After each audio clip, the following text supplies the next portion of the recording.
Hello, best friends, and welcome.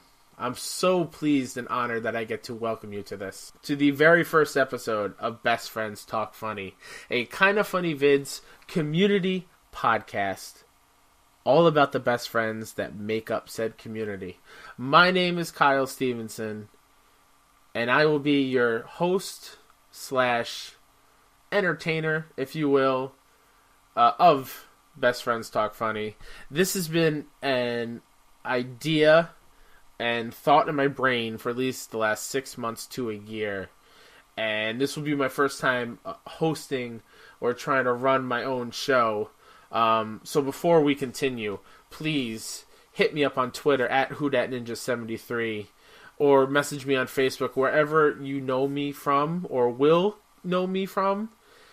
Let me know what I could do better. Any critiques, I welcome them. I want this to be a thing that is of quality to you. I don't want to waste anybody's time. So please, if you have anything to say, negative, positive, I don't care. I will gladly listen to it and take that in and try to better this show. And before we get into the show and what it's going to be about, let me introduce myself a little bit in case you don't know who I am. Like I said, my name's Kyle Stevenson, aka WhoDatNinja73 on Twitter, on PSN, pretty much everywhere. I'm the man with the green beard as the profile picture, and I live out on the east end of Long Island, New York. I went to school at upstate New York at SUNY Oswego for elementary education. I'm a substitute teacher. I help after school as a homework teacher for middle schoolers who need help not only in academics but in social skills. And in the summertime, I run a summer camp. And then when I come home, I have 3 beautiful little girls that call me Uncle Kai Kai, and I wouldn't have it any other way. And then when I have some free time, I'm just like everybody else that's part of this community. I watch movies, I watch TV, I watch a ton of YouTube and the content that Kinda Funny puts out, and all of the rest of the YouTube personalities, as well as play games. I'm a PlayStation guy. I have a Vita. I play it all the time. Not a huge Xbox person, but that's from just lack of exposure to it, and always leaning towards the blue brand, as you could say. And that has a great deal, and that is a result of listening to Kinda Funny forever. I first discovered them from Podcast Beyond. I think I was looking up a walkthrough of... I keep forgetting the name of the game I was looking up, but I was looking up a walkthrough, I stumbled across one of their vids, and I've been hooked ever since. And here we are today, where I'm giving back, or trying to give back, to a community and to a brand and to people that have made me a better person. And I can't say enough positive things about what they do and for what the community does for each other.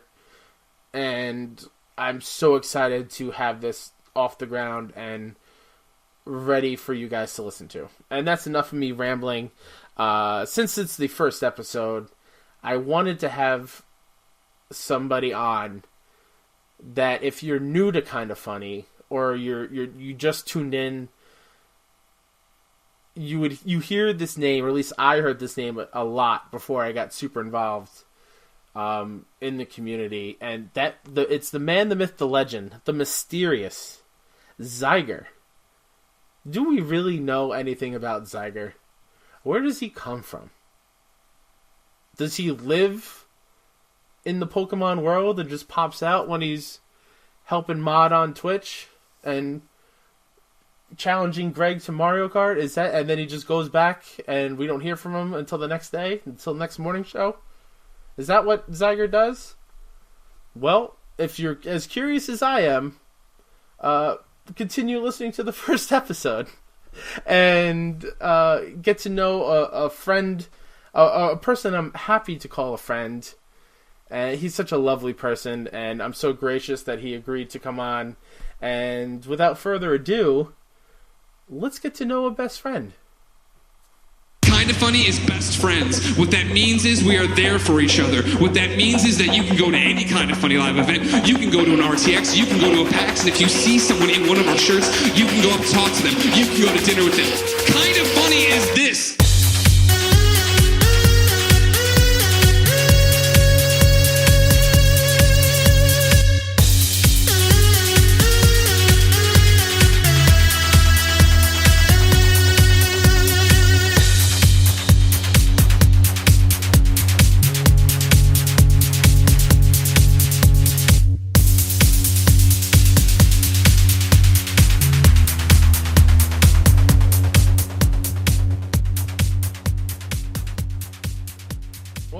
Xyger? The day's been going fine, just super tiring. Had to help my dad with a bunch of work stuff. That was not fun. But tonight I'm just gonna play Overwatch all night after we're done. See, that's fun. I'm not a big Overwatch person. I've played it. I've enjoyed, I guess, what little I've played, but it's not something I think I could get into, like, so hardcore. It's a lot more fun if you have friends playing with you. Because, like, when Overwatch first came out, I played it mostly solo, and then I dropped out of it. Then all of my friends started playing it. They invited me to play with them. And now it's something we do, like, every other weekend almost. Who's your character? Who's your main, as the cool kids say? My main would be Tracer, because she's the best character ever. She can heal herself by going backwards in time 5 seconds, and she's the fastest character. She has little health, though. That's my problem with her. She only has like 150 health, so she's super squishy. But like she can get in and out of almost anything. Okay. But I'm good with a majority of the characters. When I played for, they had like a free trial on PlayStation not that long ago. Yeah. And when I played on there, I stuck to Junkrat because I like Junkrat a lot, and Lucio. I'm pretty good as the healer. Yeah, Lucio's cool. I just can't wall ride with him very well. Mm-hmm. That's very hard to do. That's the same issue I have with Rocket League. Do you play Rocket League, Xyger? I played it for the better part of maybe 2 afternoons. Really? Before I realized it wasn't for me, yeah. Okay. I went crazy with it. I have the platinum in it, but that was nice. That was all without doing any aerial tricks or anything. Oh, wow, really? I didn't know you could do that. Yeah, so I pretty much stayed... I think of it more of like an actual soccer football game. So I was like trying to dribble the ball and set up plays and stuff. But then when you get matched up with like the really hardcore Rocket League players, it gets overwhelmingly frustrating. Like, I've seen competitive Rocket League, and it's like, these guys are doing like 18 flips in the air, and they're hitting it just right to get it to go where they want it to. Yep. I just can't do Rocket League. That's why I love watching the real skilled players. The same thing with Overwatch. Like, the amount of skill it takes to really master something like that is really, what's the word I'm looking for? Like, awe-inspiring. Like, I wish I could do that. Yeah. So where are you located, Xyger? You're in California. I know that much. Yeah, Southern California, like an hour away from LA. So whenever people ask me where I'm from, I usually say like close to LA. Yeah. Like, people have a general idea of where LA is. I'm just a little, like an hour southeast of LA. Okay. Yeah, so that's like the same thing. When I say Long Island, instead of saying like my actual town on Long Island, if you look at the map and you got like the forks, like it looks like a fish, I say I'm in the crotch of Long Island. I'm right there in the middle. All right, yeah, I mean that works. Yeah, that's how I introduced myself to everyone where I went to college. They're like, "Oh, where on Long Island are you?" "Oh, the crotch." It's very easy. Do they know it off the top of their head, or do you have to explain it? Oh no, when you say the crotch, it's pretty easily known, or at least if they were confused, they didn't tell me. Okay, so I could be just saying that. And I'm not sure if that's like a Long Island thing where everyone just knows the crotch. That's true. I've gone my whole life in thinking that they know that, and they probably don't. So I'm guessing you had like some pretty good weather today, then. Today was somewhat cloudy, and it rained a little bit, but I mean, to me, that's good weather. Yeah. Because I prefer it colder. I prefer rain.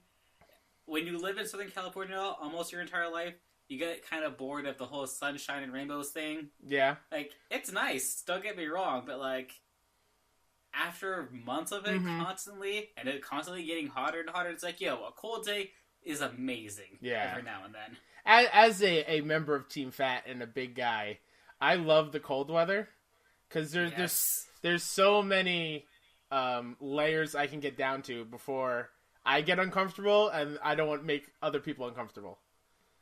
Like, I get that. You can always put more on. There's a certain limit that gets to me where I'll take things off.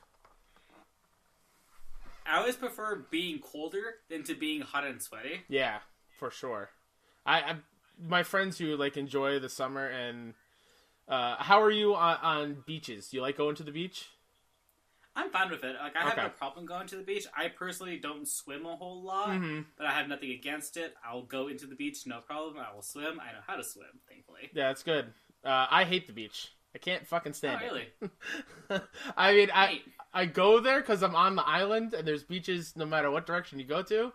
I can't stand it, man. I don't know what it's either the sand or the beaches near me are very rocky. Okay, yeah, I get that. Yeah, and we get some nasty jellyfish in the peak of summer. And have you ever been stung by a jellyfish before? No, but I'm told that if you ever get stung by a jellyfish, you gotta pee on it. That's one way, yeah. Or you can just go to the lifeguard stand, and they have like a wash. Will he pee on it for you? No, you don't have to pee. I mean, I've never asked for him to pee on it, but. That might be a service that they provide. I don't know. I mean, like, if you don't have to pee and no one you're with has to pee at that moment, how do you get to pee? And asking the good questions, Xyger. I appreciate that. I'm going to have to think about that one. So speaking of Xyger, where did that name come from? So in middle school, I was in my biology class, and we were learning about, like, evolution and how animals over time adapt to their current climate, the whole Galapagos Islands thing.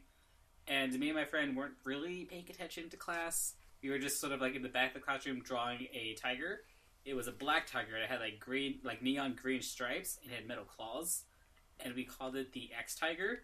But then we realized later that that's a really stupid name. Mm-hmm. So we took the T off, moved the X over, and changed the I to a Y. And that's what Xyger came out of. And I've just been using that name since then. That's awesome. When you first said X Tiger, I thought of like Wolverine with stripes. I can see that. Yeah. Yeah, like a new X-Man. But now that I know you, like you're the face of the X-Men. Yeah. I really wish I liked the X-Men. I don't. You don't? No. Like, what about it? I watched the X-Men cartoon. Yeah. I watched the cartoon. Uh-huh. I watched a lot of the Fantastic Four stuff that they did with the X-Men. I just can't get into either the Fantastic Four or the X-Men. Wow. Any reasons? Or, like, is anything off-putting about them? Not just, like, none of the characters grabbed me. Okay. Like, I mostly watched the cartoon show, and a lot of the cartoon show was real good. Yeah. And they played with a lot of different aspects, like being, what's the word I'm looking for? Like, oh my god, I'm blinking too. Ostracized? Like, That's it, yeah. Yeah. Because they're mutants and everything, and people are totally against that. Mm-hmm. And it's like, it's a great show, but it's like none of the characters I really cared about. Mm-hmm. Like, Wolverine was one, sure, I liked him. But, like, the rest of the mutants, I'm like, I mean, the whole mutant label, I know the reason they did that so they can sell the toys and whatnot. Mm-hmm. But, like, I don't know, it just didn't seem right. Well, I mean, it also comes from, they get their powers from mutation. So, yeah. But, no, I think that's fine, I guess. I mean, I like them, I just don't like them as much as other yeah, people. I mean, I watched the cartoon as well, but it wasn't until the live-action movie came out that I got real hooked on it. I remember the end of the first one, and I guess it was like a real, I don't know if it was an Easter egg or the way it ended. It was either a post-credit scene or not, where it had the image of, or am I thinking of X2? I think I'm thinking of X2 with the image of the Phoenix in the water, like following the jet. that got me so hyped. I think that was the most hyped I've been in a theater in a long time. See, I'm trying to remember all of the X-Men movies, but they all just sort of like blend in together as far as I'm concerned. Well, the third one's awful. I remember that one being awful. The third one was one where I was in high school. I don't know where you were when the third one came out. I have no. I'm trying. That's a good question. Let's see what year that was, because I strictly remember getting we had a whole row of high school friends taken up in that theater. But that movie was so bad. They killed Cyclops for no reason. They killed Professor X. I remember that. Yeah. Oh, it was. They had the Juggernaut, and he was just there because of the meme. 2006. So, how old were you in 2006? Okay, time to do some math. It's 2018 now. That's what, 12 years? Yeah. I was 10. I was in elementary school when that movie came out. Oh my god. Oh jeez, I was 2006. I was in 4th grade when that came out because I turned 10 when I was in the end of 4th grade. You know what? I was in college, Xyger. I wasn't even in high school. I graduated college in 2009. So yeah, I was in college when that movie came out, and you were in elementary school. Oh my god. Yeah. I feel so old. Nah, don't. Nah, it's fine, I guess. So you're not into X-Men, which is totally fine. What are you into? As far as like superheroes? Superheroes, games, whatever. Well, as far as superheroes go, I'm more a fan of the DC stuff. I like a lot of the Marvel stuff, just not necessarily X-Men or Fantastic Four. Yep. I really don't like the Fantastic Four at all. That's a completely separate issue. I know I'm in the minority of people on that one. Mm-hmm. A lot of people like the Fantastic Four. I don't. I don't have the general Marvel stuff I do like. Yeah, I don't have a huge history with Fantastic Four other than the movies, so I can take them or leave them. Yeah, I only know of them from like a cartoon back in like the early years before Marvel sold the rights, and then when that movie came out, everyone was so excited, and everyone was so sad. Yeah, the movie was awful, and it's like I don't care about these characters; they're all losers. But yeah, I like I like DC mostly. A lot of the heroes from there I like. As far as video games go, RPGs are one of my favorite series. First-person shooters or action adventures like DMC or Bayonetta. I play a lot of casual shooters like Fortnite or Overwatch. Now, I call them casual shooters, even though a lot of the time those are mostly competitive type games. I only play it casually like with friends. Yeah. So I'm not like super hardcore into either of those games. And I know because look behind the curtain. This is our second take of trying to do this. The audio, and we had some complications the other day. So I know you're a huge Pokemon person. Oh my god, fuck! I could talk about Pokemon for fucking ever. And one of the questions I asked you on the one the other day was, what do you want from the new Pokemon? Okay, so this is gonna be an entire 20 minutes. That's totally fine.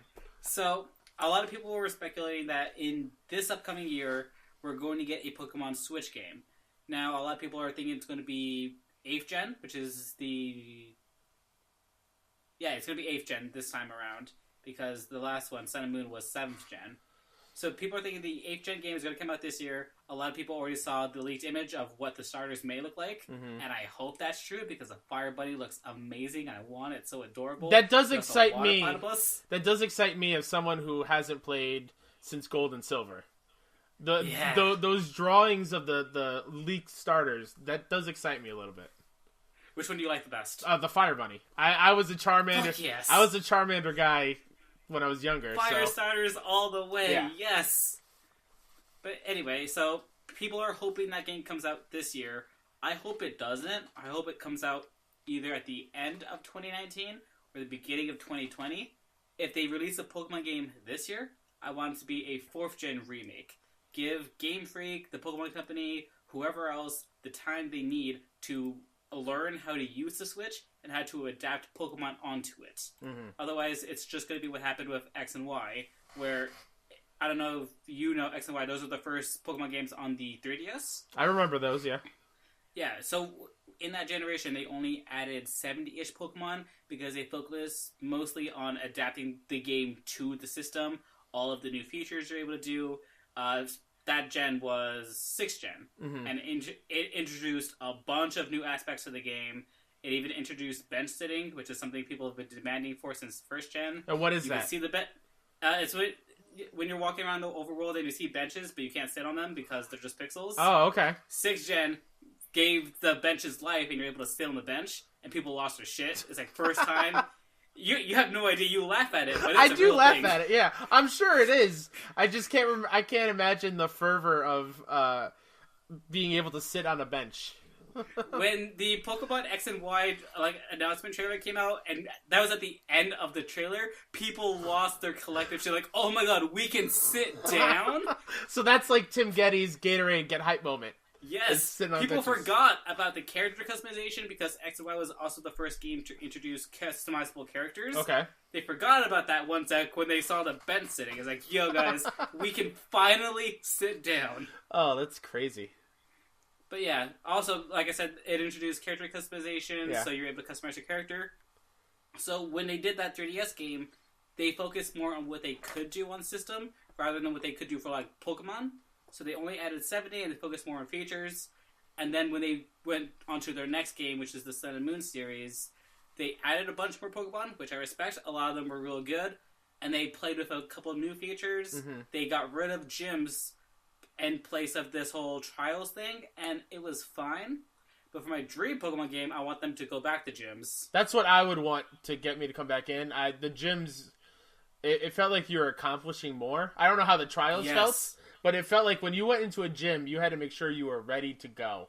And you had the right combination of elements and different types of Pokemon in order to combat whatever they had. I like that idea a whole lot better, so I hope they do go back to that. I hope they go back to gyms. Let me explain to you one of the trials in Sun and Moon. Okay. So you go into this volcano area.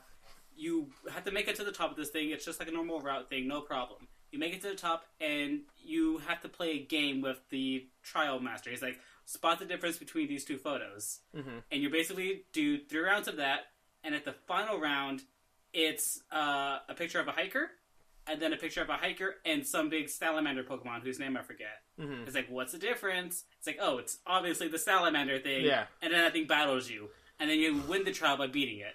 Really? That's the whole thing?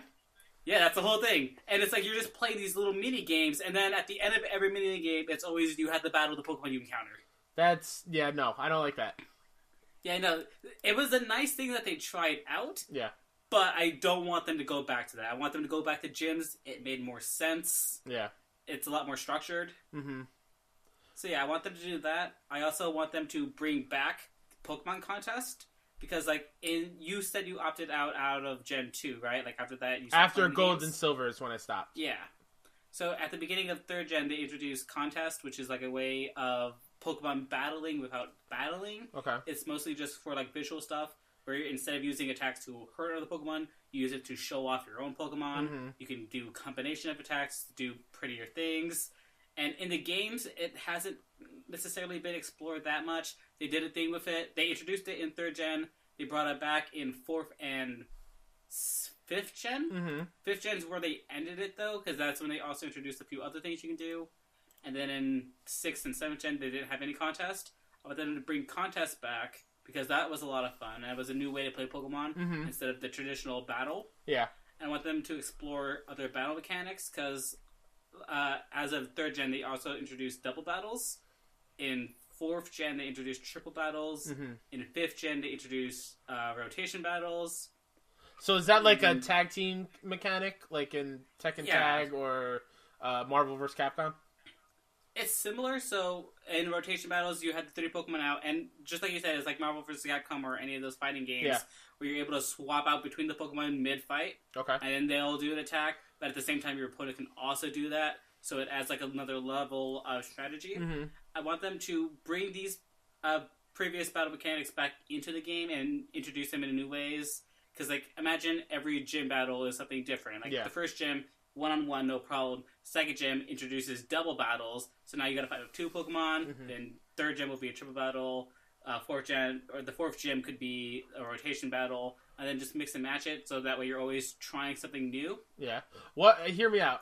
What if there was a gym where you walked in, and like you walk in the gym, and they say, "All right, you have to leave your Pokemon here at the front door," and you walk in, and the gym leader's just sitting there or standing there at a table, and you have to play the Pokemon card game to beat the gym leader. Holy shit, dude! I was balls deep in the Pokemon trading card game. I loved that Game Boy game. If Virtual Console comes anytime soon to the Switch, and they have a Game Boy section, and I could get that on the Switch, I'll be a happy man.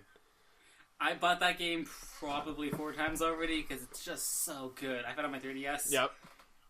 So I would love that idea. I don't know if they would do that for like one of the real gyms. They might have like a side gym because like I don't know if you played the first game, like Red, Blue, Yellow. Yes. At Saffron, they had Sabrina's gym, and next to it was like a fighting gym. Mm-hmm. I want them to do like a second side gym. It's like, yo, this is the trading card game league, and it's like a little mini game that you could play. But oh my god, if they brought back the trading card game, could you imagine? It's like a Gwent inside a Pokemon. Like, to have their own trading card game with the Pokemon in it. Oh, that'd be so cool. That'd be sweet. It's something like, because as a substitute teacher and at summer camps and stuff, the kids are still collecting Pokemon cards like crazy. I didn't realize it was, because that was when I was their age. It first came out and it was huge. So seeing them still collecting it now, and then they try to play it, but they don't use energy cards. They don't use the hit counters or anything. I was like, guys, come on. If you're going to play it, sit down and let me teach you. And then they lose interest, and then they just go off and do it their own way. I remember being a piece of shit kid who did that too. Someone tried to teach me how to play the card game. I'm like, no. I've played enough video games. I know that my Pokemon is invincible, okay? Yep. Yeah. Or whoever Pokemon has the most HP, like, automatically wins. Basically. Yeah. And they would just stack Hollow it. Charizard, you win by default. Yeah, exactly. Yeah, I think I traded mine when I was younger because I was stupid. I traded it for like, I don't know, a Clefairy or something. Oh. Because I never saw one before, and I for sure thought I was going to get another Charizard. Oh man, rip. Yeah, it was not good. I remember getting Japanese cards and making up effects out of it as if I could read Japanese just so I can cheat at games. That's awesome. It was a lot of fun. Oh man, yeah, that's big still now too. Kids come in with the Japanese versions. Yep. Or it's very clearly a fake. It's like very bad paper. I was like, all right, kids, come on now. Sometimes the back card is like upside down. Yeah. Yeah. I've bought a lot of fake cards in my time. Yeah. Not by choice. Was it like you buy it off of people? Yeah, I would buy it from like small vendors. Like, yo, I can give you a deck of Pokemon cards for $1. Yeah. As a kid, I was like, yo, $1 for an entire brand new deck of Pokemon cards? Mm-hmm. Let's fucking go. Yeah. Buy it, take it home, realize all the cards are fake. It's like, man, I don't want this. No, something that just popped in my head. Another big thing that I know you love is Yu-Gi-Oh. Oh my! It's not just Yu-Gi-Oh. Can you sell me on Yu-Gi-Oh? Man, that's super hard now because they recently changed it in a way I don't like. But like Yu-Gi-Oh is a game. It has basic rules. Yeah. For example, like you can only play one monster a turn. Trap cards can only be activated after your turn. Blah blah blah. It has a few basic rules. But in order to play Yu-Gi-Oh, at least on any somewhat competitive level, it's basically how can you manipulate the rules in any way for your favor. You will be surprised how often you will have to break the rules in order to play certain cards that you want. Yeah. And the entire game is, screw the traditional rules, I will make up my own. And I'm not even joking about that. It is literally written within the cards. Wow. Some of the cards will have effects like, hey, ignore this summoning condition and play this card in order to activate this other card. So the game is this whole cat and mouse between who can exploit the rules more, you or your opponent. Okay. But it's a lot of fun. There's over at least, I think it was 38,000 or 3,800,000 cards. I don't know. There's a lot of cards out there. Damn, that is a lot. But yeah, I think Yu-Gi-Oh's in its 6th generation. No. Yeah, 6th generation, because Vrains is Gen 6. Is the cartoon still going? Cards. Yeah, Yu-Gi-Oh! Vrains is the new cartoon. Oh, okay. 4Kids is dead, R.I.P. But the new studio that's picking it up, they're dubbing Vrains. And the first episode of the English dub for Vrains comes out this month, actually. Okay. Because they're bringing back the original Yu-Gi-Oh! Movie, and they're putting it in theaters as a special screening. Because they remastered it, HD'd it, and whatnot. Okay. So they're re-putting this movie out, but with that, they're also doing the first episode of the brand new series with the new protagonist and everything. Mm-hmm. So all that will be premiering, I think, on the 28th, if I remember right. But yeah, so I'm going to watch that at some point. Now, are they going to do the thing that the Pokemon movie did, where you get cards for going to see it at the theater? Oh, all the time. So okay. The last movie that came out was Dark Side of Dimensions. It came out at the beginning of 2017. Mm-hmm. Me and my little brother went to the theater. We got an Obelisk the Tormentor card, and it was legit. I think I have it here somewhere. It's somewhere. What, like, is that like a rare card? Is that like a powerful card? Okay, so in the original Yu-Gi-Oh! Series, there were 3 god cards, the Egyptian god cards, Obelisk the Tormentor, Slifer the Sky Dragon, and the Winged Dragon of Ra. In the anime, only one of each of these cards existed because when Pegasus made the cards, they were cursed and it killed everyone who worked on them. So yeah, so in the real world, it's obviously not like that. But yeah, these are basically super rare cards that are super powerful and mega OP, but they're hard to play. For like a lot of them, you have to sacrifice 3 monsters in order to play it, and getting 3 monsters on the field isn't hard. But it's keeping them on the field long enough so you can summon it on your next turn. Yeah. That's the hard part. But like I said, there are a lot of different ways you can exploit the rules in your favor. Yeah. It's something that would interest me. Like, all card games are something that interests me because it feels like it's a lot of fun when you get into it.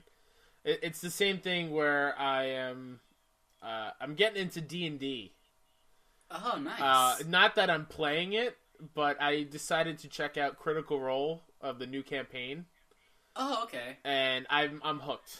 I watch it live every week, even though when it's over, it's like 2-something in the morning, my time.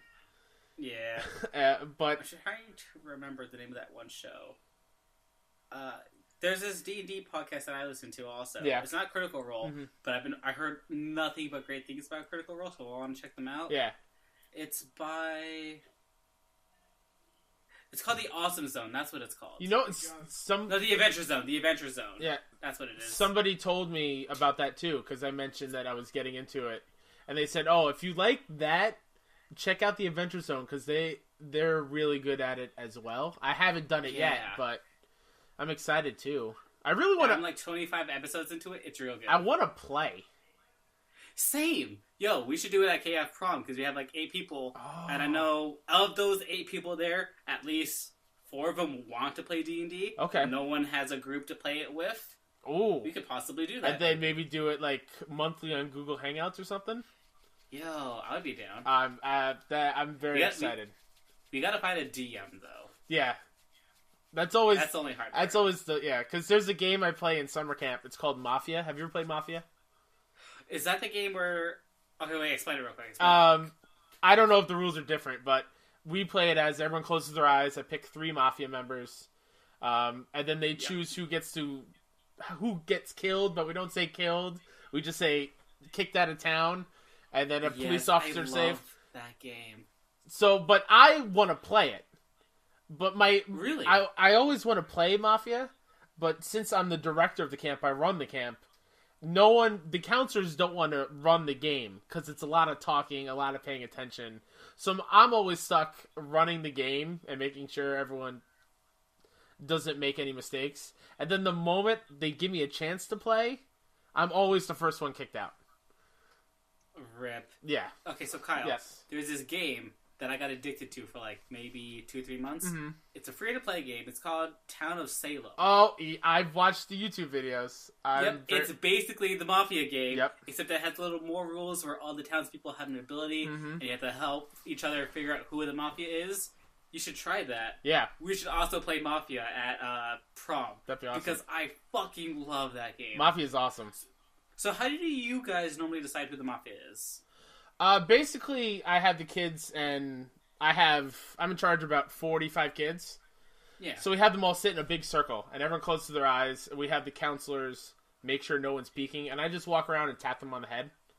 And then once I pick how many Mafia members there are, I'll say, if you felt the tap on your head, open your eyes, look at your other Mafia members quietly, close your eyes, and then continue from there. Like, whenever, I think we played it in middle school, that's when we learned how to play it. We would get a deck of cards. Yep. And we would take out all the face cards, except for, like, 2 or 3. Mm-hmm. And then when we shuffle the cards, everyone gets a card, and whoever has a face card is Mafia. Whoever has the Ace of Spades would be, like, the detective or whatever, and they would get a hint every night on who is the Mafia and whatnot, but then we make up our own rules, but that's usually how we decided who Mafia was. Okay. Yeah, that would work more with adults, because the kids would leave the cards face up. Yeah. It'd be a whole issue. But I'm way more excited about prom now, because we have games to play. I fucking love Mafia. Like, whenever I explain Mafia to people, I would say, hey, have you ever played Mafia? And no one would get that. But then I would explain it. I would explain, like, the rules of the game, and they would always call it something different. Mm-hmm. One of my friends calls it Indians. I'm like, okay, that's a weird name for it. Yeah. But hey, it works. Another one called it Goblins. Okay. So it's like more medieval and everything. I'm like, okay, so a lot of people know this game. They just call it multiple different things. Yeah. I'm really happy you call it Mafia. Yes. And I learned it from a counselor. She was only there for a summer, but that's one game she brought to camp, and that was 5 years ago, and we play it nonstop. Yeah, I've been playing that game since, like, middle school, but it's hard to find people to play it with. Yeah. Because you can't really play it with a small group, because then it gets over real quick. Yeah. You gotta play with a huge But that's why group. I love Town of Salem. Yeah. You play with at least, I think, 12 people, but, like, every person has an ability, so everyone has something to contribute. It's a lot of fun. Yeah. You should try it. I should. One of these days when I have some free time. So, yeah, let's get into... Oh, before we get into that, something the last time we tried this came up, and it fascinated me. When I asked you about your favorite movie. Oh, God. And you said... you said that you're not a big movie fan, which is fine. But you introduced me, or you told me about this game that the people in the community play with you. Would you like to explain that game? I mean, I'd rather not, but we're going to go ahead and do it anyway. Yes, we are. The game is called What Does Xyger Know? And it's a game I can't win. I understand I can't win this game. But basically, I am really bad with names. And I'm not just talking about, like, person-to-person name. I mean, like, names in general. Like, for example, Greg Miller. No idea who Greg was for the first 3 months I watched him. It's only because he said, "Hi, my name is Greg Miller," that I remember what his name was. But yeah, as far as, like, movie actors go, even the most well-known actors, I might not know who they are. Yep. Because I don't know any of their names. So I want you to name, we'll say 3 actors. Okay. And I'll see how many of those I can actually get. All right. There's very few I actually know. So first one off the bat, Tom Cruise. You did this to me last time. I did, and that's why I'm doing it again. Fun fact, a lot of the time when we play What the Xyger game know at events, they would always name the same couple just to see if I would remember it from last time. Mm-hmm. And every single time, I do not. Tom Cruise, hold on. No. Tom Cruise. Yeah. Come on, Xyger.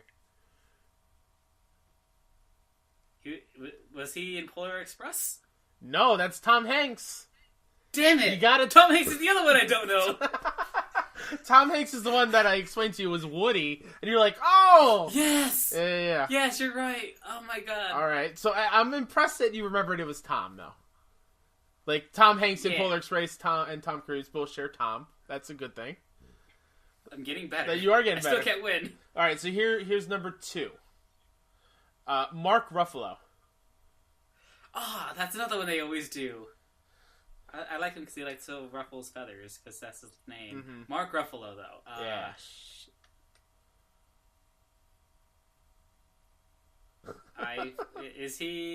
Was he in any of the Fast and the Furious movies? No. Damn. He's the Hulk, Xyger. Wait, which one? The new one, Hulk? The current Hulk. God damn it! God damn it, that's why his name is familiar. All right, last one. I want to not say the same ones I said last time. Jennifer Lawrence. I always confuse her with Jennifer Lopez. Okay, hold on. Jennifer Lawrence. I feel like she was in a spy movie at some point. She might have been. Yeah, was it, you could say that, but it's not like Mr. and Mrs. Smith. No, that's Angelina Jolie. Damn it. You were close because her new movie is called Red Sparrow, and I think that's a spy movie. I think so, yeah. But I was thinking Hunger Games. She's Katniss. Oh, I wasn't even close. Yeah, no, you weren't. When you said spy movie, I was like, All right, so here is everyone who listens to this challenge. You need to come up with some names, and you need to quiz Xyger. We need to get his movie knowledge bumped up a bit. There is very few that I know, like, for sure. But that's not the point. The point is, this game is awful and I can't win. What's one that you know for sure? Morgan Freeman. Okay. Robert Downey Jr. Will Ferrell. I'm blanking on his name. Name the movie. I'll help you out. Samuel L. Jackson. Okay. That was one I was going to say, but I was like, Xyger has to know Samuel L. Jackson. You see, okay, so Samuel L. Jackson's one of the favorites that Kaylee and Sean and whoever else plays this game likes to point out that I know because of my, quote, grab for him. When they asked me this one, the first movie I said was Star Wars because, my Swindu. Yeah. What they will never let down is the very next movie I say he's in is Deep Blue Sea. It's like, why is that the one movie you know him from? I'm like, Deep Blue Sea is amazing. It is amazing. You have no idea. I'm not going to fault you for that, because Deep Blue Sea is awesome. But they forget that I said Star Wars beforehand, so they only think I know him from Deep Blue Sea. Revisionist history at its finest. Basically. But, fun fact, Deep Blue Sea 2 coming out later this year. I'm hella excited for that. They're making a sequel to Deep Blue Sea? That's what I said. That they are. Oh my god. We're only like 18 years later, but Wow. I don't even know what... I mean, I do know what the movie will be about, but why? I don't know. They should just But added I'm excited. it. They should just added it into Geostorm and did the whole thing. I wouldn't complain about that. Because I actually enjoyed Geostorm. I never saw it. I had a good time at the theater during Geostorm. I heard it has a good podcast. It has an excellent podcast. Great theme song. That's a perfect segue, Xyger. Speaking of Kind of Funny and the Geostorm podcast, how'd you get into Kind of Funny? What made you start watching them? Okay, so I knew who Greg was for the longest time, but I only knew him as the loudmouth asshole from IGN. Mm-hmm. I don't know what he was loud about, but I know he was loud. It wasn't until he was on the Rooster TV show called The Gauntlet, which was like a semi-reality TV show contest show. Yeah. Where YouTube celebrities would all come in and they would all compete at various games. Every week, someone would get eliminated, and at the end, the winner would have, I think it was like $10,000 donated to a charity of their choice. And I believe it was Greg, Adam Kovic. Oh God, I can see his face. Justine was one. It was Freddie W. Freddie W, I think, is the one I was blanking on. Yeah, there was a lot more, but yeah, they were a team, and that was the first time I actually watched something of Greg, and he was hilarious on that show. I fucking loved him there. Yeah. And then I was like, I'll give him a shot. So I watched some of his stuff on IGN. Before I started listening to Beyond, I saw his Let's Plays with Brian for Minecraft and Sims. I'm like, yo, this great guy's hilarious.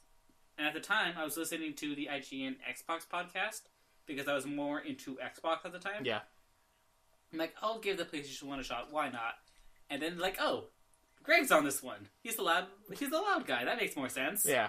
And he's always with the salty guy, who later I realized was Colin. Yep. Again, bad at names. It's only because he introduced himself as Craig Miller every time he's on camera that I remembered it so quickly. But yeah, I started listening to Beyond, And then I realized, or found out later, that he had his own thing, Game Over Grey Show. And I only found that out because Barbara Dunkelman was on it. And so was Bertie Burns at some point. So I watched both of those episodes. I'm like, I really like this stuff. So I watched more of it. And then after like 2 or 3 months of barely understanding Kind of Funny, because that's when they were rebranding it to Kind of Funny. Yeah. So after like 2 or 3 months of that, I woke up one morning and they all left IGN. I'm like, oh. Yeah, that was one of the weirdest things to wake up to. Right? Because I said it in my pre-recorded intro I did for this episode, that I discovered the guys from Podcast Beyond, and that was only because I was looking up a video walkthrough of some game I was playing. Can't remember the name. And then I went from there, and I saw them conversation with Colin about ants and all these crazy topics, and I was hooked. And I always loved the idea of getting my video game stuff from IGN and them, and then getting to see them hang out and be goofballs and bring in, like, Christine Lakin from a TGIF show that I loved to watch when I was younger. Yeah. And all these cool people into a spare bedroom to talk about whatever they wanted to. And then I woke up and I saw the thumbnail of the Greg and Colin, like, either side to side with, like, a white background. We quit IGN. I'm not gonna lie, I teared up. I was very sad. For the longest, like, 20 minutes, I thought it was a joke. Mm-hmm. Like, yo, April Fool's came early this year. I'm like, oh, it's really early. We're in January. Yeah. I was... And from there, they did the whole Kind of Funny thing. They rebranded. Yep, officially. And then when they did their last Beyond, that was an emotional roller coaster. Yeah, that last Beyond. Fuck, man. I don't know why, but I recently watched it not that long ago, and it still hit me in the feels. I like to go back and watch a lot of the old episodes, and especially when it gets closer to E3, I like to watch like the old E3 live watch along stuff. I get that. But something was just like, I want to see the last moment before they went off to Kind of Funny full time. Like, that was like the last cut, I feel like. Yeah, because they stopped Up at Noon like 2 weeks before that. Yep. If I remember right. Yeah, but man, that was a good podcast to end on. Yeah, it was they very fucking cool. nailed it. Yeah. So how does it feel now that you're a member of the community? How does it feel to hear your name like on stuff? Is that ever surreal? It's always surreal because it happens completely by accident. Yeah. I don't remember if we talked about it last time or not, but what happened was in like the beginning of February, this stupid Japanese game came out called Criminal Girls, invite only. Mm-hmm. And I remember they talked about it on Podcast Beyond before they left. It's like, this game looks really fucking stupid. And then Greg's like, I'm going to stream it. Yeah. And because Greg said he was going to stream it, I'm like, I'll check this game out. Greg's funny. He knows what's up. So I bought this game off the NIS America website. And I got it like the day before it came out. So I got it on like Monday. So I'm playing through the beginning part of the game. And then on Tuesday when the game comes out, Greg is streaming it on Twitch. Mm-hmm. And at that time, it's only been like a month since they've started again, so they're still learning things. At this point, Kevin was like the background guy that no one saw the face of. But Greg's playing this game, and like he has no idea what's going on because it's super Japanese. And me having played the game the day before, I was able to like help Greg in the Twitch chat. Like, oh, you need to go over here and talk to this person. And then you have to fight your way through these next few levels and go over here. So I was explaining to Greg what he had to do. I was also explaining to the Twitch chat, who was also very lost because, again, this game is super Japanese. Yeah. And then he streams it for like 2 hours. They leave. And then later that night, Greg comes back because Greg was in that time where he wanted to stream more games on Twitch. Mm-hmm. He streams some weird game. I don't remember what it was. It was like a Metrovania type game.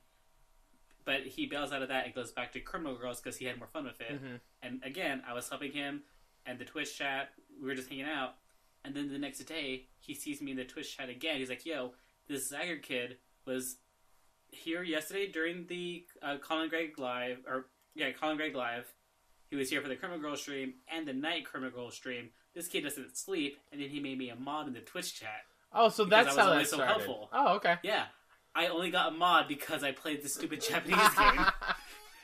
And because of that, I went out of my way to platinum this game. Oh, I got the platinum of it on the day of KFL. Oh, of the first one? Yeah, because I couldn't go to the first one because that was the one that was 21 and older. Yeah, yep. So I couldn't go to it because at the time I was like 19. Mm-hmm. But yeah, so I platinum Criminal Girls because of the Criminal Girls is the reason why Greg even noticed me in the Twitch chat. Like, he saw me occasionally every now and then, but it wasn't until that point where Greg made me a mod in the Twitch chat that he's always calling me out on things, and it always just sort of snowballed from there. Mm-hmm. And like, I have my copy of Criminal Girls over there. It's signed by all of the guys, and like, that's awesome. So many people. Like, that thing is covered in signatures because it's just like something so random that's so small. Like, if I didn't get it the day before the stream, I wouldn't have been able to help Greg or anything. Yeah. But because I had this game, because I was able to do that, I became a mod, and then everything else just sort of snowballed from there. Yeah. Wow. Shout out to Criminal Girls. Without them, this wouldn't be happening. That's crazy. So then going from that, I want to talk to you about the Mario Kart thing. Because as oh my God, that was a lot of fun. As a viewer watching that race live, that was better than any racing event I've ever watched. Like any NASCAR, not that I'm a huge NASCAR fan, but that had more excitement in it than any racing type of event. Yeah, that was super stressful. Like during the race, because I believe Greg won the first round, I won the second round, and then third round was tiebreaker, and it was so close. Yeah. I am real upset I didn't win that, but you know, life happens. Well, that and you guys played for charity, so it was it was a win-win. No one really lost. Both of us bet $150, and then Greg and Sean Pitts bet $150 on who would win this race, and it came down to the last second. And the video's up on YouTube, so anyone can watch it. Yep. But at the very end, Greg's ahead of me. We're on Mount Wario, and there's this part in Mount Wario where you have to drive and navigate through a bunch of trees. When I was going through this part, I had a mushroom, and I was going towards the double item block. So I had to use the mushroom so I can pick up both items, hoping to get something so I can catch up to Greg. Yeah. But when I did that, I used the mushroom, and I rammed into a tree. And that's what set me back a long way. Mm-hmm. And then I was able to catch up eventually because I had 5 red shells. There was also a lightning bolt that hit us both. And then a blue shell. Right when I was about to pass Greg, the blue shell comes by, and it hits him. And at the very edge of the ring, because the blue shell has a blast radius, at the very end of that, I was just in it enough to where it also hit me. So I couldn't pass him while he was spinning out. Yeah. So Greg won.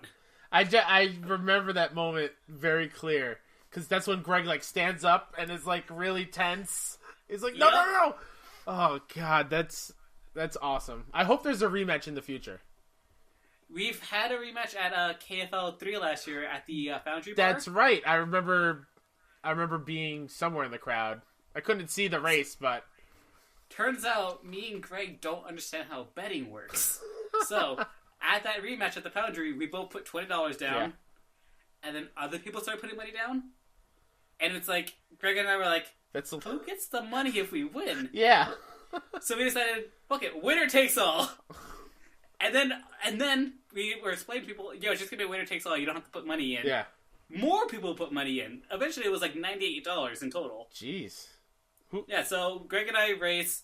I beat him, barely, but I won. And then I felt really weird taking the money, but it was like, no, winner took all, you won. Yeah. I'm like... Okay, it was me, Greg, and 2 other girls whose name I don't remember. Uh-huh. But yeah, we were all racing, and I guess winner takes all, so I won a $98 back. That's awesome. Which I eventually put back into Extra Life. Oh, cool. That's very nice. I may have bought it a drink. I mean, as you do. As you do. I remember buying many drinks at the Foundry that night. Yeah, that was a fun night. Yeah, that place is awesome, by the way. Shout out to the Foundry. We are absolutely going back. I can't wait. Because that was my first time not only at a major meetup, other than the ones that I've done out here in New York. Yeah. But that was the first official kind of funny thing I've ever been to, and the first time I've ever been on a plane. Oh, really? Yeah. So I flew across the country for the first time, and when I walked in and I saw everybody, I was like, this is... It sounds super corny, but it's almost like a religious experience. I mean, people have described us to a cult before, so yes, you know. Very much so. But it's not one where I have to, like, give blood samples and you don't sacrifice. have to drink the Kool-Aid. No, you don't. It was just awesome being a part of so many people that love the same thing that I do. Yeah, that being said, though, the Kool-Aid was there. So people who wanted to, they could. Absolutely. And they were all video game named drinks. Or anime named drinks. The Cowboy Bebop I had many of, and it was delicious. I had so many One Punches. The One Punch was real fucking good. Yeah, they had great drinks there. I'm so excited if we go back there. I feel like they rotate the names out all the time. So, like, last time when we were there, it was anime themed, so a lot of the drinks were anime themed. Yeah. I wonder what it's going to be next time when we go over. Because I want to ask them for a One Punch, but they might not have the One Punch on the menu. They might call it something else now. Yeah. I'm excited to find out. Let's go, bro. Let's go. So speaking of kind of funny, one of the main things they do is the Game Over Greggy show. It's what started it all. Well, not started it all, but it's one of my favorite pieces of content that they do. And so what I'm going to do on the show, and what you're going to do with me now, is you're going to bring an old topic from an old episode. And we're going to have like a little discussion ourselves, because while I'm listening in my car or watching on YouTube, I always have something I want to say and interject with, but it's just me yelling at the TV or yelling at the window. So what do we got today, Xyger? What's your topic? So the topic that I picked was dumbest things we've spent money on. Okay. And we talked about this last time we recorded. Yes. But one of the bigger things that I remembered last time was a guitar I bought when I was in elementary school, middle school time. Because there was this show on Nickelodeon called Drake and Josh. And in this show, Drake Bell, or Drake Parker, played by Drake Bell, played a lot of guitar. And he always looked so cool doing it. So I convinced my mom to go buy me a $400 guitar that I used one entire time for maybe an hour. Realistically, it was 20 minutes, but I held it for an hour. But yeah, I used the guitar once, and then it was just a display piece and a talk piece in my room. Yeah. I had one of those that I thought of afterwards. For when I was in middle school, the skateboarding thing was really kicking off. And part of that was because of Tony Hawk Pro Skater, and part of that was there was a skate park that was just installed in my town. And so I wanted to skateboard. I wanted to try to teach myself how to skateboard. So I go out and I buy an Alien Workshop skateboard. I forget how much it was, but it was super expensive to 12-year-old me. And I ended up using it once in my basement, and the skateboard went out from underneath me. My tailbone hit the cement floor. I've done that. And I was done. I didn't attempt it anymore. I don't even know where the skateboard is now. It's probably long gone. But that was not a smart decision by young Kyle. I tried to get into skateboarding again because of Tony Hawk, like you said. My mom got me a $5 skateboard just to try it out. Yeah. Same thing happened, except I flipped forward, so the board fell underneath my feet going backwards. Okay. And it went up and hit my sister in the face. Oh. And she was like, "You are not allowed to skateboard." Yeah. And instead I got rollerblades, which were a lot easier to use and less, face city. That was, except for I didn't get rollerblades, I got a Razor scooter. Scooters are awesome. Scooters are awesome. Couldn't do any tricks, but I still scooted around all over town. Nice. Yeah. And then something else that I bought in high school that was super stupid. Me and my friends used to play softball every Sunday. But we would play on the Little League fields where the fence was not nearly far enough for us to be playing on. It was almost like a grown man playing in a t-ball game. It wasn't fair. We would be crushing home runs. all the time. Nice. And I thought, man, I'm getting really good. I'm like the league leader in home runs because I kept the stats of everybody. And I was like, you know what? I'm going to get a really nice softball bat.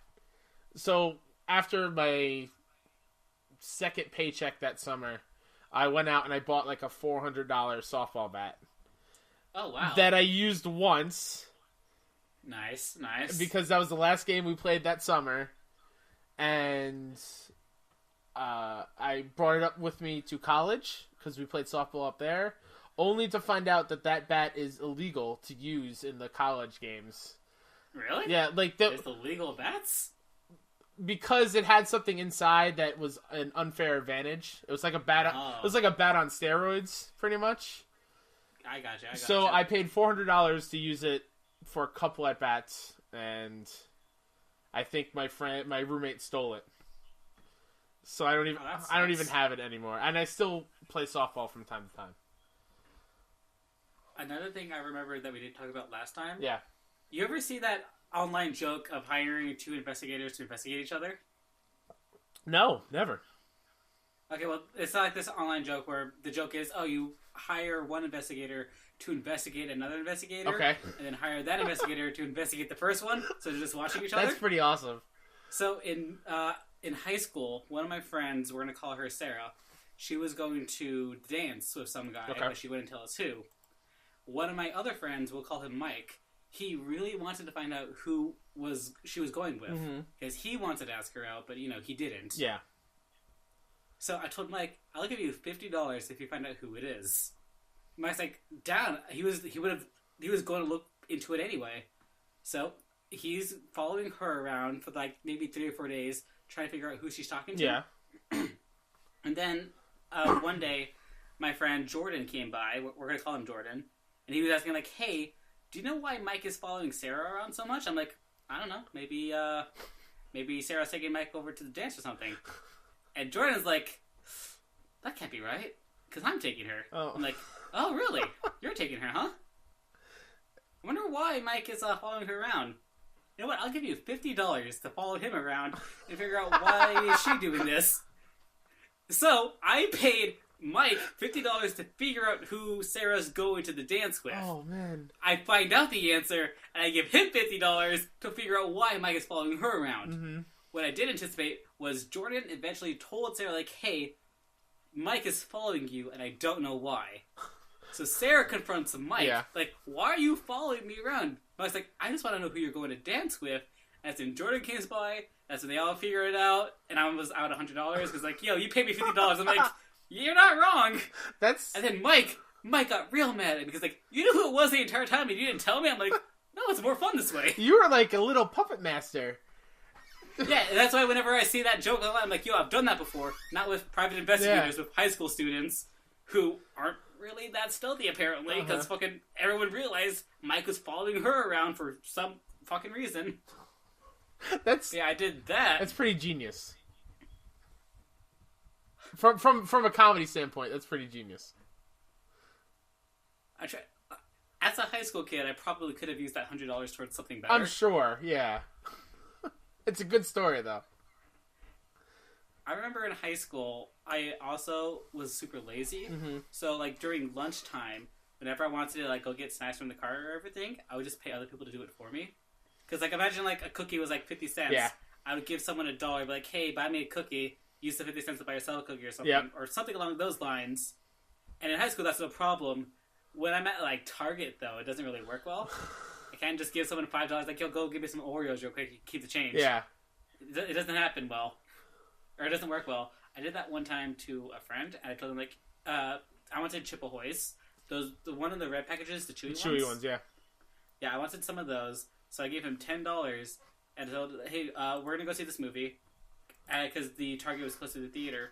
Like, just buy some of those chewy Chip Ahoy cookies and meet us there. Mm-hmm. He takes the $10, goes to the Target. We don't see him until, like, the movie starts. I'm like, yo, did you get the cookies? He's like, oh, no, I used the $10 to buy drugs. I'm like, that's not what I want at all. Oh, he's my like, God. Oh, you wanted the cookies. I'm like, that's why I gave you the $10. He's like, I thought you were just hooking me up. Oh, gee. So, yeah, no, Target doesn't work well.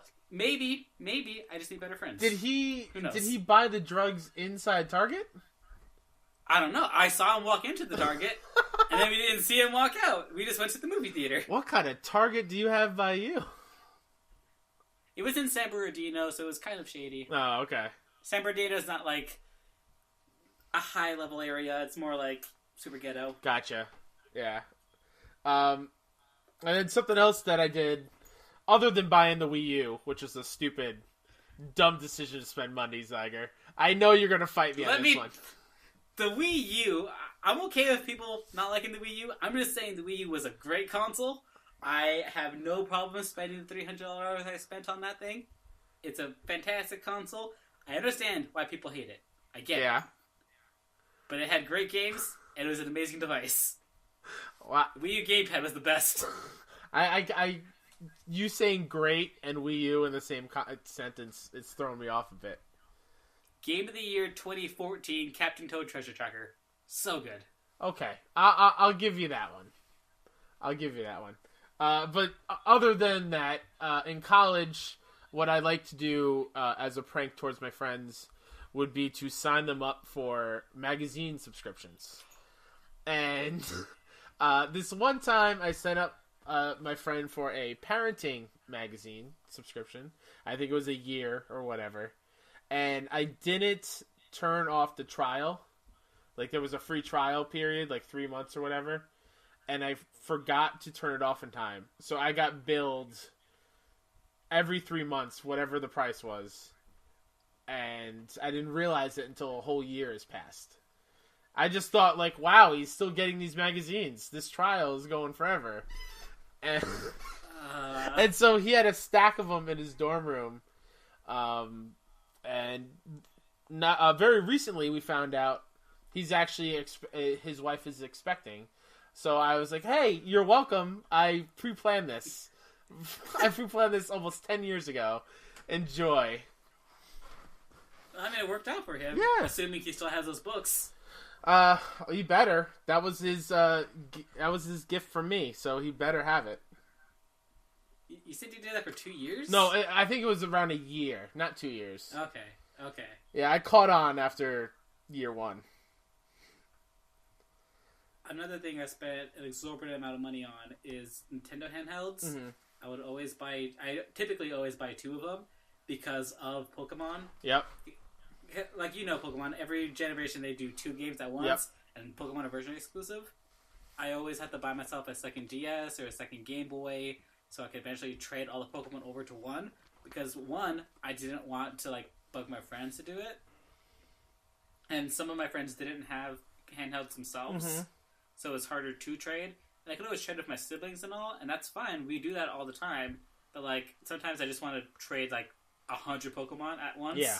And it's like, you're going to be there all day. The other person is not going to have enough time to do this. So it's better to get your own second one. So every Nintendo handheld since the Game Boy Color I've owned 2 of. Mm-hmm. So 2 Game Boy Advances, 2 SPs, 2 DSs, 3DSs, and soon to be Nintendo Switch when that comes out. I'm eventually going to have to buy a second Switch. Oh man, it's an expensive hobby you got there, Xyger. Yo, gotta catch them all. All right, well, 22 years later, you still gotta catch them all. That was excellent. I'm happy that we talked about an old topic because that was a fun one, a nice little trip down memory lane. So now it's time for the Q&A section, Xyger. Are you ready for these tough questions? Yeah, I'm down. Let's go. All right. First couple questions come from our friend Dylan Blight at Viva La Dill on Twitter. He's a good guy. I've never met him. Have you met Dylan? No, he's Australian, so it's very hard to meet him. Is he Australian or Tanzanian or Tasmania? It's one of those. Huh, Tasmanian? Like Tasmanian devil? Yeah. I'm sorry. Isn't Tasmania a part of Australia? I think so, or it's an island off the coast. I'm sorry, Dylan, if I'm screwing this up, but I'm pretty sure. I'm also sorry, Dylan. But they're streaming right now on the Explosion Network channel. That's right. 2 years, I think. No. Yeah, 2 years. Something along those lines. Yeah, I was watching their stream earlier. He's good at Mario Kart. I have to kick his ass later. Yeah. First question from him. Favorite booze, Xyger? Your favorite alcohol? So as far as alcohols go, I'm still new to it. I'm still learning all the different kinds. If you ever see me at an event, I will most likely drink whatever it is you hand me. Mm-hmm. Some people say that's a problem. I shouldn't be doing that, but I do it anyway. Yeah. As far as like a type of drink, I would say a lemon shot is an easy to go to because it's fantastic. Mm-hmm. It has sugar on the rim. That's how you know it's a good drink. And you like to lick the glass until it's clean? I like to enjoy the drink and save the sugar, which is the best part, for last. Uh-huh. And I'm not just going to leave the cup with the sugar on there, because that's a waste of sugar. I paid the whatever amount, $10, for the cup with the sugar, mm-hmm. and I will return the cup, maybe. And also, this brings me to something I'm very curious about. Because I bought you a drink at PSX. I bought you what I thought were just 2 regular tequila shots, but in fact... No, they were double. They were both double. But you have this mantra and this saying, you don't believe in hangovers, and you've never had a hangover in your entire life. Never had a hangover. Which is insane to me. To be fair, I haven't drunk alcohol since I started at 21. Yeah, okay. After my 21st birthday. Mm-hmm. So I've never had alcohol before then. So it's only been a year and a half since I started. Yeah. So as of now, no hangovers. But that's even better because I've never had, like, pre-exposure to it. Mm-hmm. So I'm completely new to the entire thing. And as long as you don't believe in something, it cannot hurt you. Just like Santa Claus can't hurt you, the Tooth Fairy can't hurt you. You just gotta choose not to believe in them. Oh. Death and taxes, don't believe in them and they can't hurt you. That took a weird turn. I wasn't expecting that. Yeah, I mean, it works. Next question from Dylan is, who killed Roger Rabbit? I didn't realize he was dead. I said this last time. I thought he's well and alive. They made an entire movie on who framed him. If I had to pick someone who killed Roger Rabbit, it would be Mickey Mouse, because Disney tried to buy him out. He said no. And it's like, you don't say no to Disney. Mm-hmm. No, you don't. Disney says no to you. And then his last question, I'm still not going to say it this recording, is can you say the word, and I'm going to give you the acronyms, I guess, of see you next Tuesday. Oh yeah, I remember this. Yes. I remember this. And I said it last time, I'll say it again. Dylan, you want me to say the word cunt, and I'm looking at the word, and I don't think I could bring myself to say cunt. Yeah. See, the word itself is just so mean. It's like if you wanted to be a cunt, you would say cunt. Dylan, do I look like a cunt to you? Only cunts say cunts, Dylan. You can write cunt, that's fine. But, like, to verbally say the word cunt out loud, you're just penetrating the ear holes of anyone nearby, and they're not very happy about it. Why would you cunt them? Bad Dylan. You've said it enough, I think, for all the episodes, or however long the show runs. Next question comes from Eric Heights at Brudanos25. We kind of touched on his beginning of the question of how and why you got so ingrained in in the community. We talked about how it feels being your name being mentioned on a regular basis. Yeah. But what are the highlights and downfalls of that relationship? As far as like highlights and downfalls, a lot of people assume I'm super close friends with the guys and that I spend an exorbitant amount of money just to hang out with them and whatnot. And that's not necessarily true. Like, Greg and I are friends. We talk every now and then. But it's not like something where he will tell me all of the secrets of KF or he promises me a job or anything. That's not how it all works. We're just friends. Yes. And a lot of people assume that Greg and KF play favorites, where they give admins or Reddit mods or Twitch mods personal preference or treatment or whatever. And none of that is true. There's no, like, secret click or anything. So that's one downfall, is people assume that. Yeah. As far as, like, the benefits, it's nice to have a good friend. Like, every now and then I would just vent on Twitter or just say something where it's like, I'm not necessarily okay, but whatever, things will get better. Yeah. And every now and then Greg will just DM me. He's like, hey, are you okay right now? And he reaches out every now and then just to double check to make sure, like, hey, are you all right? Are you going through anything? Do you want to talk? Yeah. And it's nice to have him as a friend like that. Like, we don't talk too often, and every now and then, the opposite will happen, where I will check on him. Like, hey, are you alright? Yeah. But yeah. Especially after this past week. I think this past week, as in terms of kind of funny content, has been one of the best weeks, I think, ever. Yeah, this week and last week, they were both pretty good. Mm-hmm. But this week especially, they've done a whole lot with all the guests they've had on. And Greg on Twitter was so thankful, and he kept thanking us. And there were some people like Mario Not Bros and I'm forgetting on the other person's name, but they were thanking Greg, and he would hop in and reply like, "No, seriously, thank you, I love you." Very positive messages, and he does that all the time, and I think that's something that is super special about him as a person. And I think even from older shows, he would say, like, that wasn't always him, right? Yeah. He wasn't always like this nice guy that he is now, but I certainly appreciate this Greg we get now. Greg's the best. He is the best. You could just walk up to him. If you've never met Greg before, like, there were some people I met at PSX who have never met Greg before, and they were super nervous. And I'm like, do not be nervous. Just walk up to him and say, "Hi, Greg. Can I give you a hug?" And you'll get a hug, and he'll take time out and talk to you. He may or may not be shirtless. Yes. When he gives you said hug. Yeah, you gotta be careful with that. I remember at PSX, I had to introduce Greg to like 3 or 4 different people because they were all too nervous. Yep. And that's always a lot of fun, introducing people to him. And they're like, "Yo, I've been a fan for this long or this long. Can you sign this?" Yeah. Greg's one of the coolest guys. I remember when I first met him in person, it was at RTX 2012. Mm-hmm. And I didn't even say hi to Greg. It was only like the Greg I knew from the Gauntlet. Mm-hmm. And when I was going to go up to say hi to him and introduce myself, he was currently ripping his shirt off, yelling at someone, taking a photo. I'm like, man, he seems very busy. I don't want to talk to him. So I didn't actually talk to him until the following RTX, after the whole Xyger thing happened, and he got to know me.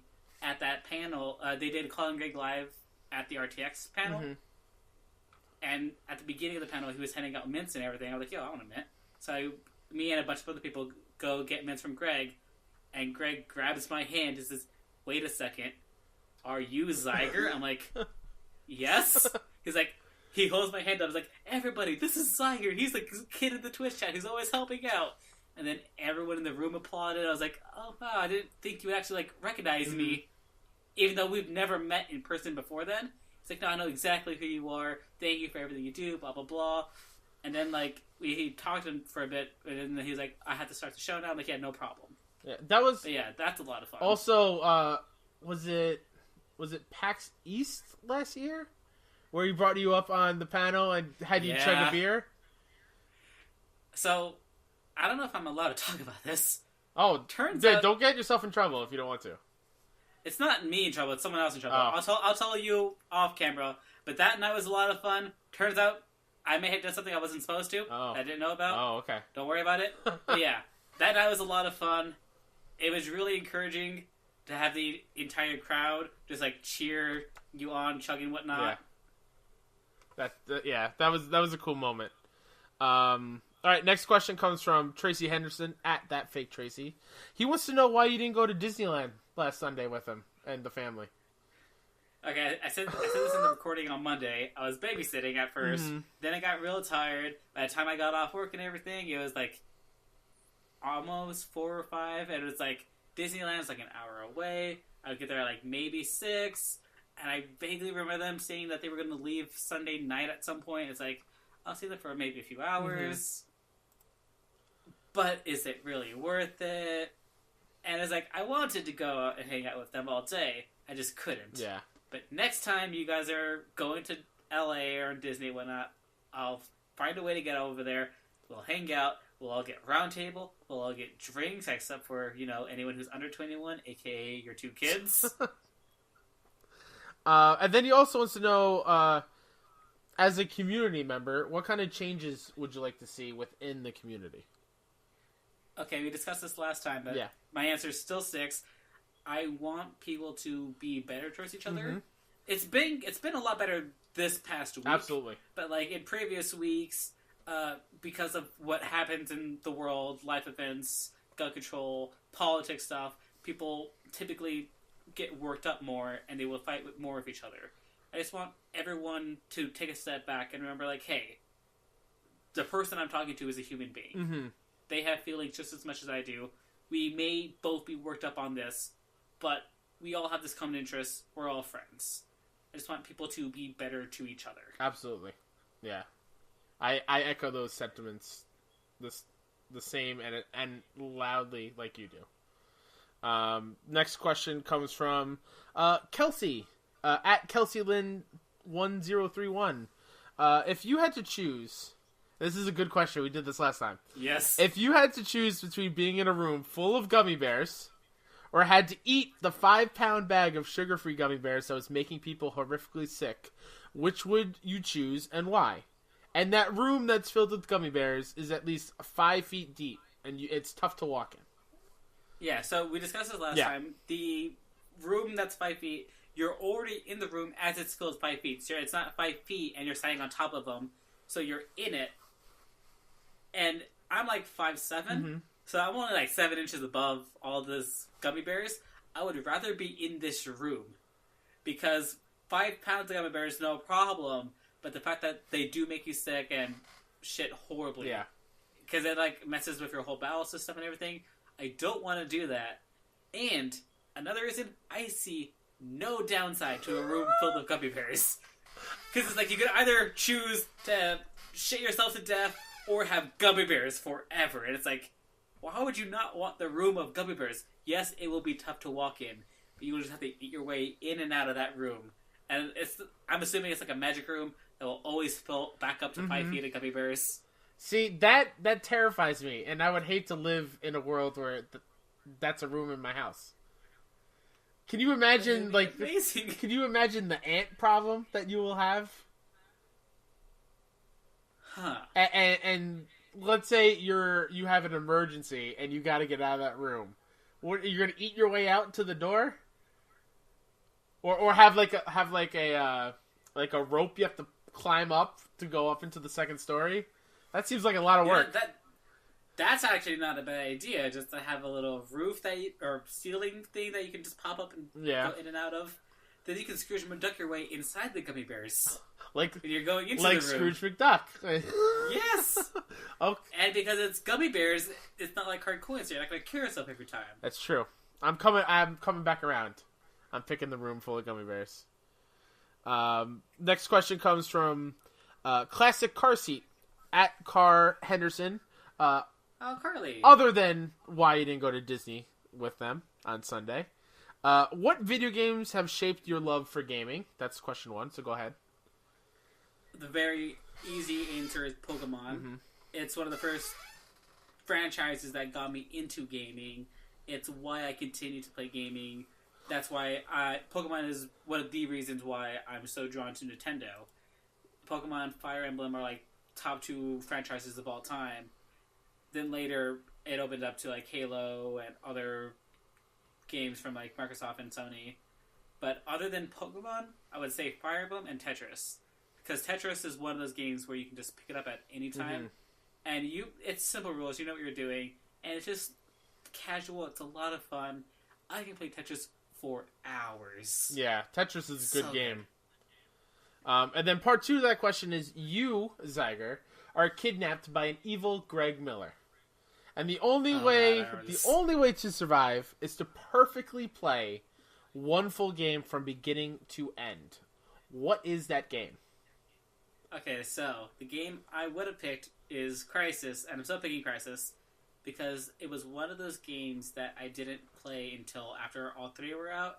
It was $5. So I decided, why not? I jumped on Crysis, played that, and the game is this whole stealth first-person shooter game where you're wearing a weird nanosuit, and it has abilities like cloaking or toughness and a few other things. And you're on this island, and North Korea is doing some weird thing in the middle of the island, and you and your team are sent to investigate what's going on. And throughout the entire game, like, it's like a Metal Gear type game where you have to plan out all of your moves and everything. There's like 20 different ways to do it. I played Crysis so much that I memorized the enemy patterns, how they would react to things, where one person will be in like 5 minutes, and I'm able to like plot the entire level or objective in a way where I can't be seen. Mm-hmm. And I'm able to get in and out of places, no problem. I could wipe out an entire base without anyone noticing. And it's like one of those games where you feel like you achieve something when you get through a part of the game without taking any damage whatsoever, without ever being seen. And I loved it. And I learned the entire game from beginning to end up till like the end part where the game flips on you and it's now a horror adventure and you have to spend the last maybe hour and a half trying to survive. Mm-hmm. That part's a lot of fun too, but I don't know it as well as the entire first part of the game. But if I had to pick a game where I could play from start to finish without any issue, it would be the original Crysis. That's a excellent choice. Just because you clearly know what you're talking about. I can't play stealth games. I would probably die very quickly. So I'd stay a prisoner to evil Greg Miller if I had to choose Crysis. Okay, but what game would you choose? I'm trying to remember what I said last time. I'm blanking. But if I were to choose a perfectly play... I think you said last time Ratchet and Clank. I did say Ratchet and Clank, thank you. Yeah, it'd definitely be Ratchet and Clank. And perfect timing, because that's going to be the PS Plus game for March. One of them, at least. It is! Holy shit, I forgot about that. If you are listening in the month of March of 2018, and you have PS Plus, and you haven't played Ratchet and Clank, make sure you play it, because it is not only one of the best games on PS4, it might be one of my favorite games ever. I adore that game. All the little quirks, the different types of weapons.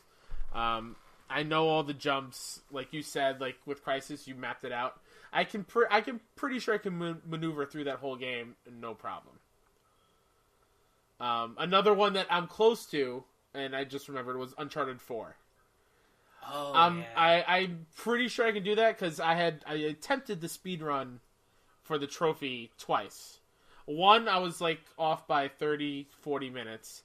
The second time, I was off by 5 minutes because I kept missing a jump at the end. And unfortunately, you told me about a glitch that they fixed. Yeah, when the game first came out, there was this weird glitch where you could just load up the last checkpoint in the game, the last level or whatever, beat just that on the hardest difficulty, and it'll count it as if you beat the entire game on that difficulty. Yeah. So that's how people pop that trophy immediately. Yeah, not cool. They fixed that. Yeah, they did. And our last question, which is a new question, is from Aaron Thatcher. Aaron. At NI Nurse. If you owned a Pokemon gym, Xyger, what type would it be, and who would be on your team? We've discussed this a lot in a couple of different group chats. Mm-hmm. My favorite type out of all the Pokemon is fire types. So if I had to pick a gym, it would either be a fire type gym or a dragon gym. As far as what Pokemon I would want in it, that is a hard question. It depends on like what level of gym leader you are. If you're one of the beginning gym leaders, you don't have a whole lot of options. Yeah. Ideally, I'd be like the 7th or 8th gym leader. One of the Pokemon, if I had to go with fire gym, one of the Pokemon I want to have on it for sure is Arcanine, because Arcanine is like a giant fire dog. Yeah. It's amazing. Mm-hmm. I would like to have him on it. Man, I really wish I prepared for this question, because there's like 1,000 different answers I could give. For me, if I was answering this question, I would style my gym after Brock. Oh, really? Geodude, Onix, the real tough looking guys. That would be my gym. I like that. Yeah. I like that. Man, there's so many good fire Pokemon. It's hard to pick. But for sure, I will have Arcanine. What if your gym, Xyger, is the fire starting Pokemon gym, where you have all the fire starters? I would be down. The top one, of course, will be Charizard because he is best fire starter. If I had only the fire starter Pokemon, I'd be very scared of psychic and flying types because a majority of the fire starters end up being fire fighting types. We had 3 in a row. Not great. So if you have a flying type or a psychic type, you'll do pretty well at my gym. Maybe it'd be one of the earlier ones then. Maybe. Yeah. We'll see. But man, Charizard's so good. He is. He's excellent. Well, that's it for questions. Xyger, do you have, I don't know, a message for the community you would like to say, or anything in particular you want to throw out there? The only message I have is just be better. We've talked about it a little bit before. That just be better to your fellow best friends. Go out. A lot of people are always scared to interact with the community. Like, I think it was on the KF Morning Show today, someone wrote in their best friend message that they were afraid of joining the Reddit community. But eventually one of the other best friends reached out to him and got him to be more involved, and now he enjoys being on Reddit. Yeah. So if anyone's listening to this, I just want you to know that it's okay to interact with the community, either on Facebook, the Reddit, the Twitch chat. I was one of those people too, where I did not want to interact for a bit. When they started doing their whole Twitch thing, I talked to the Twitch chat because it was easy to do that because everyone was anonymous. There was no profiles or anything. I interacted with that community. That led me over to Facebook. Later, the forums, which I bounced out of because I don't use the forums that much. Reddit and Twitter, of course. Twitter, of course. Great platform, Twitter. Yeah. I love Twitter. But there's so many different places you can interact with the community. Just pick a place that you are familiar with. If you know Reddit, there's the Kind of Funny Reddit. If you know Facebook, join the Facebook group. If you know Twitch, hang out in the Twitch chat. I'm always there also. Yeah. Just interact with the community one step at a time, and then you'll make friends. Yeah. And that will introduce you to more friends. You get to try out more things. And then who knows? Maybe we'll see you at a future KFL or other KF meetup. Absolutely. Whether officially or fan run. Absolutely. So that's it. That is the end of episode 1. Xyger, I said this before. I'll say it again. Thank you so much. I'm honored and so grateful that you are here doing this for me.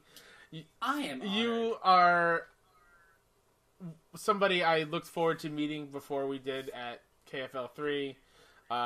You had some very kind words for me when I was going through that tough time in my life last year, and I was very, very thankful, and I love you, dude. I love you too, bro. Yeah. So, where can they find you, Xyger? I'm Xyger1337 everywhere. Twitter, PSN, Xbox Live, Adult Friend Finder, you name it. Oh my god. And you can find me at WhoDatNinja73 on Twitter and PSN. And you can find the show on Twitter at BFS Talk Funny. And on YouTube, Best Friends Talk Funny. And yeah, we'll be back soon with another best friend in the community. If you want to be on the show, just shoot me a message. And I'd be happy to have you on. It's all about knowing the community. So please do that. Do not be scared. I don't bite. So question. Oh yeah, go ahead. When does this go live? When does this go live? I'm gonna have this try to go live as quick as possible. Okay, as far as the show, when should people regularly expect it? That's something I'm still trying to figure out. I'm probably gonna shoot for every Thursday if I can get a guest every week. But you can look on the Twitter handles, either my personal one or the show's account, and we'll go from there. All right, sounds good. Sounds good. And until next time, best friends, be kinda to one another. Bye. I like that. Bye. That. Bye. That. Bye. That. Bye. That.